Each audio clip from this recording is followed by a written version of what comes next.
অন্নপূর্ণা ভান্ডারের form fill up কিভাবে করবেন সেটা আপনাদের সামনে তুলে ধরলাম। প্রতিটা কলম অনুযায়ী কোথায় কি লিখতে হবে সেগুলো ডিটেলসে আলোচনা করছি। একটু ভিডিওটা শেষ পর্যন্ত দেখবেন, আর যারা বুঝতে পারছেন না একটু সেভ করে দেবেন, দরকার হলে ফর্মটা ফিল আপ করার টাইমে আপনাদের কাজে লাগবে। তো প্রতিটা কলম অনুযায়ী দেখুন, আমি বলে দিচ্ছি কিভাবে ফর্মগুলো ফিল আপ করবেন।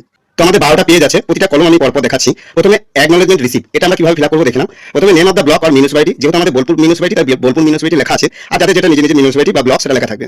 পরবর্তীতে আসছে অ্যাকনলেজমেন্ট নাম্বার, এটা আপনাদের দেওয়া দরকার নেই, এটা আপনারা যখন ফর্মটা জমা দেবেন ফিল আপ করে, তখন যে স্যার বা যিনি নেবেন অফিসার উনি এই নাম্বারটা দিয়ে দেবেন। ডেট আপনারা যে ডেটে ফর্মটা ফিল আপ করে জমা দেবেন সেই ডেট এখানে দেবেন, অথবা যখন যে রিসিভ করবে যিনি উনি কিন্তু দিয়ে দেবেন।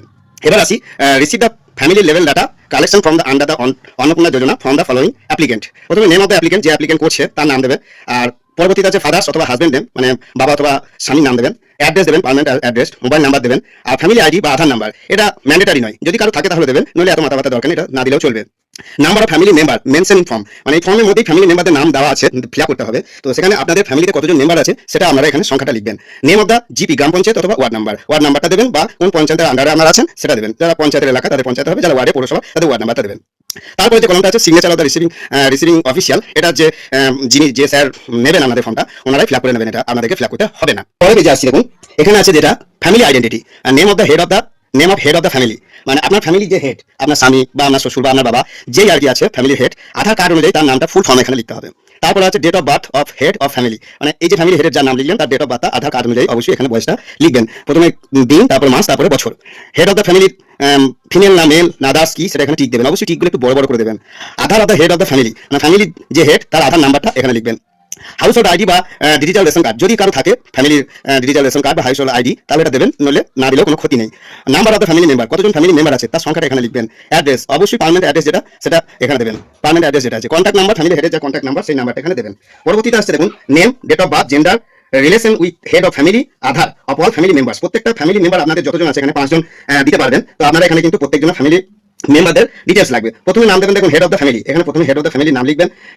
নাম দেওয়ার পরে এইখানে পাশে দেখুন, এটা খুব ইম্পর্টেন্ট, আপনারা হয়তো ভাবছেন যে সমস্ত ফ্যামিলিতে 2 বা 3টে মেয়ে আছে যারা অন্নপূর্ণা ভান্ডারের জন্য অ্যাপ্লাই করতে চান, তাদের প্রত্যেকজনের জন্য কিন্তু আলাদা আলাদা ফর্ম নেওয়া দরকার নেই, একটা ফর্মই কিন্তু তাদের হয়ে যাবে। তো প্রথমে নাম্বার 1, 1 নম্বর যিনি ফ্যামিলি মেম্বার আছেন তার নাম লিখবেন, তার নাম লিখলেন, ডেট অফ বার্থ লিখলেন, জেন্ডার লিখলেন, আর দেখুন আছে relation with head of the family, এই যে হেড অফ দ্য ফ্যামিলি নাম লিখেছেন তার সঙ্গে আপনার মানে অ্যাপ্লিকেন্ট যে তার কি সম্পর্ক সেটা এখানে লিখবেন, তার আধার নাম্বার দেবেন। আর এখানে অ্যাপ্লাইং ফর অন্নপূর্ণা যোজনা, মানে অন্নপূর্ণা যোজনার জন্য আপনি কি অ্যাপ্লাই করতে চাইছেন, এই যে হেড অফ দ্য ফ্যামিলি আছে সে কি অ্যাপ্লাই করতে চাইছে, যদি অ্যাপ্লাই করতে চায় তাহলে এখানে ইয়েস দেবেন, ইয়েসটা অবশ্যই দাগটা কিন্তু একটু বড় করে দেবেন, আর যদি না অ্যাপ্লাই করতে চায় তাহলে এটা কিন্তু কিছু লেখার দরকার নেই। তারপর সেম ভাবে ফ্যামিলি মেম্বার নাম্বার 2, দ্বিতীয় জনের ফ্যামিলি মেম্বার আছে তার নাম, ডেট অফ বার্থ, জেন্ডার, আপনার সাথে তার কি রিলেশন এবং তার আধার নাম্বার, এবং সে যদি অ্যাপ্লিকেন্ট করতে চায় অন্নপূর্ণা যোজনার জন্য তাহলে কিন্তু এখানে অবশ্যই টিক দেবেন। আর বাচ্চাদের ক্ষেত্রে নিশ্চয়ই এটা হবে না, এটা আপনারা জানেন। এখানে পরপরই একইভাবে কিন্তু 5টা মেম্বারের নাম আপনারা দিতে পারবেন, এখানে পরপর একইভাবে date of birth, gender, relation আপনার সাথে তার কি, আর তার আধার নাম্বার পরপর দিয়ে দেবেন।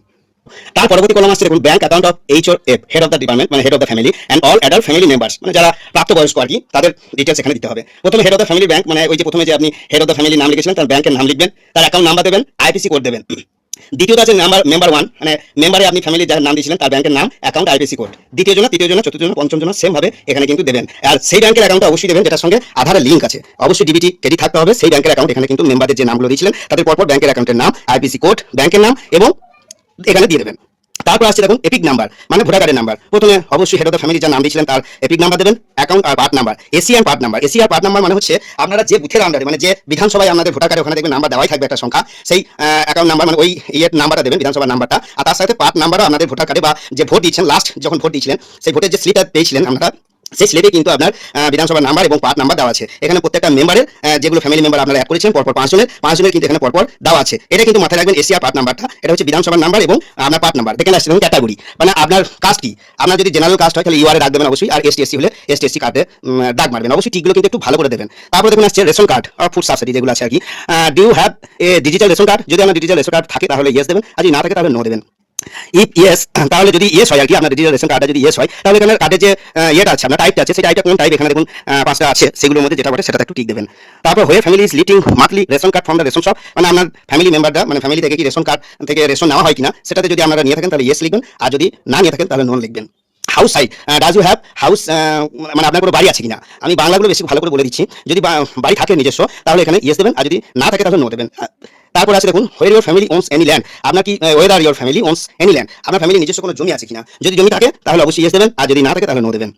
তারপর আছে দেখুন size of the total land holding of family member, মানে আপনাদের যে ল্যান্ড আছে, জমিটা আছে, তার পরিমাণ কতটা ডেসিমেলে, অবশ্যই সেই পরিমাণটা এখানে কিন্তু রেকর্ড অনুযায়ী লিখবেন। এখানে পাশে কিন্তু লেখা আছে দেখুন registration record latest ROR land record, তো অবশ্যই কিন্তু রেকর্ড অনুযায়ী এখানে আপনারা সেই পরিমাণটাকে দেবেন। তারপরে দেখুন do any member on a motorised non commercial 4 wheeler, যার বাড়িতে 4 চাকা আছে, যদি 4 চাকা থাকে তাহলে ইয়েস লিখবেন, যদি না থাকে তাহলে নো লিখবেন, আর যদি থাকে তাহলে কিন্তু অবশ্যই তার নাম্বার এখানে কিন্তু দিতে বলেছে, রেজিস্ট্রেশন নাম্বার, এটা কিন্তু অবশ্যই দেবেন এখানে যদি থাকে তাহলে। যে কোন কোন জিনিস 4 চাকার মধ্যে দেখুন কার, জিপস, ট্রাক্টর, এগুলো আর কি, এগুলো যদি থাকে কারো তাহলে পরে কিন্তু অবশ্যই এখানে নাম্বারটা দিয়ে ইয়েস লিখবেন। তারপর দেখুন status of health insurance coverage family member wise, যদি আপনার ফ্যামিলি মেম্বারদের কোনো হেলথ ইন্স্যুরেন্স থাকে তাহলে এখানে অবশ্যই ইয়েস লিখবেন, যদি না থাকে তাহলে তো নো লিখে দিলেন, আর যদি থাকে তাহলে ইয়েস লেখার পর হেড অফ দ্য ফ্যামিলির কিভাবে পান, গভর্নমেন্টের তরফ থেকে পান না প্রাইভেটের তরফ থেকে পান, সেটা কিন্তু এখানে অবশ্যই টিক দিতে হবে। এবং তার সাথে সাথে ওই যে ফ্যামিলি মেম্বার যাদের যাদের নাম লিখেছিলেন তাদের প্রত্যেকজনের ক্ষেত্রে যদি থাকে তাহলে গভর্নমেন্ট না প্রাইভেট, সেটা কিন্তু এখানে অবশ্যই টিক দিতে থাকবেন যাদের যাদের থাকবে। তারপর যখন আসছি ইনকাম বা profession, does any member pay income tax or professional tax, আপনাদের ফ্যামিলির মধ্যে কারো যদি ইনকাম ট্যাক্স ফাইল থাকে আর কি, যদি ইনকাম দেওয়া থাকে তাহলে এখানে ইয়াস লিখবেন, আর যদি না দিয়ে থাকেন তাহলে নো লিখবেন।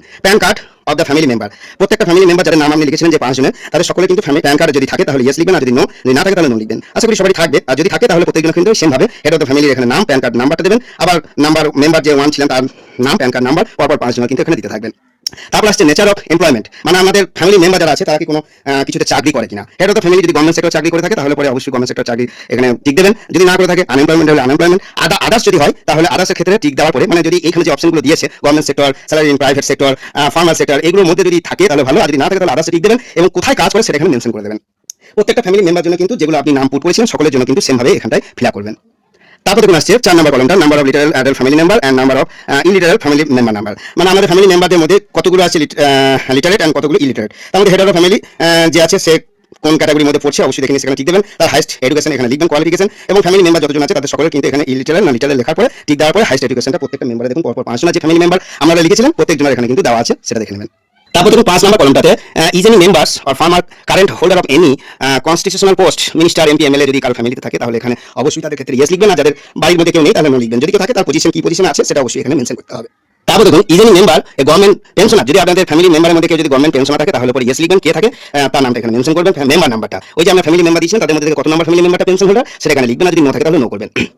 Is any member register under GST, যদি আপনাদের ফ্যামিলি মেম্বারের মধ্যে কেউ জিএসটি রেজিস্টার নাম্বার করে থাকে তাহলে এখানে ইয়েস লিখবেন, আর যদি না থাকে তাহলে না লিখবেন। টোটাল অ্যানুয়াল ফ্যামিলি ইনকাম, আমরা ফ্যামিলিতে টোটাল কত ইনকাম সেটা এখানে অবশ্যই সংখ্যায় লিখবেন, ডিজিট নাম্বারে লিখবেন অবশ্যই এখানে। তারপর আসছে দেখুন others identity document, CA application status, very important. এখানে যাদের সিএ অ্যাপ্লিকেন্টের এখানে বেশিরভাগ জনই আমাদের ক্ষেত্রে মনে হয় নট অ্যাপ্লিকেবল হবে, তো এই হেড অফ দ্য ফ্যামিলি নাম লিখবেন, এখানে নট অ্যাপ্লিকেবল করে দেবেন, member of 1 not applicable, member of 2, member of 3, member of 4, member of 5 প্রত্যেকজনের ক্ষেত্রে কিন্তু এখানে নট অ্যাপ্লিকেবল করে দেবেন। তাহলে দেখুন এখানে আদার্স দেওয়া আছে যে like KCC, ARD, credit card, এগুলো স্টুডেন্ট ক্রেডিট কার্ড, এগুলো যদি কারো হয়ে থাকে তাহলে পরে এখানে সেই ফ্যামিলি মেম্বার অনুযায়ী যা থাকবে তাটা এখানে অবশ্যই ID number, date of issue সেটা কিন্তু এখানে লিখবেন, যারা স্টুডেন্ট ক্রেডিট কার্ড বা এই সমস্ত ক্রেডিট কার্ডগুলো যারা করেছেন তাদের ক্ষেত্রে এটা। If deleted in SIR 2026 SIR যে লিস্ট হচ্ছে সেখানের মধ্যে যদি কারো ওই ফ্যামিলি মেম্বারদের মধ্যে যদি কারো নাম ডিলেট করা থাকে তাহলে তাটা এখানে অবশ্যই দেবেন।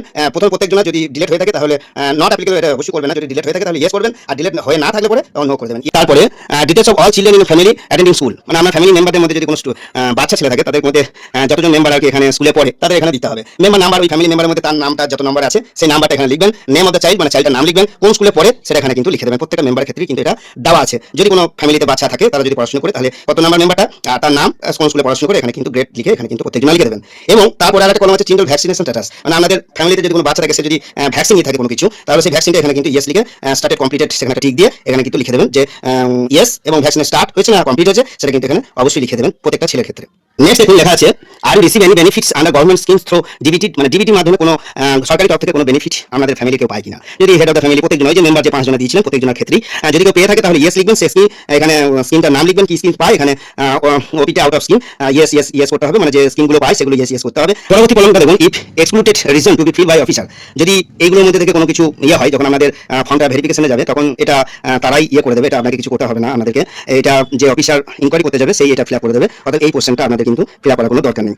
লাস্ট অপশনটা দেখুন এখানে লিখে দিয়েছে I verify the applicant submitted by, এটা আপনারা ফিল আপ করে নেবেন, বাই মানে যে অ্যাপ্লিকেন্ট যে অ্যাপ্লাই করেছে তার নাম দেবেন, সে সন বাবার নাম বা হাজব্যান্ডের নাম ওয়াইফের নাম এখানে লিখবেন, তার বাড়ি কোথায় ঠিকানাটা লিখবেন, ব্লক না পৌরসভা সেটা লিখবেন, ডিস্ট্রিক্টটা লিখবেন, ব্যাস হয়ে গেল। এরপরে এখানটায় অফিসার যিনি আপনার ফর্মটা নেবেন জমা করবেন যেখানে যে রিসিভ করবে সেখানে সই সিগনেচার নাম ডেজিগনেশন এখানে দিয়ে দেবে, এই গেল আপনাদের ফর্ম ফিল আপ।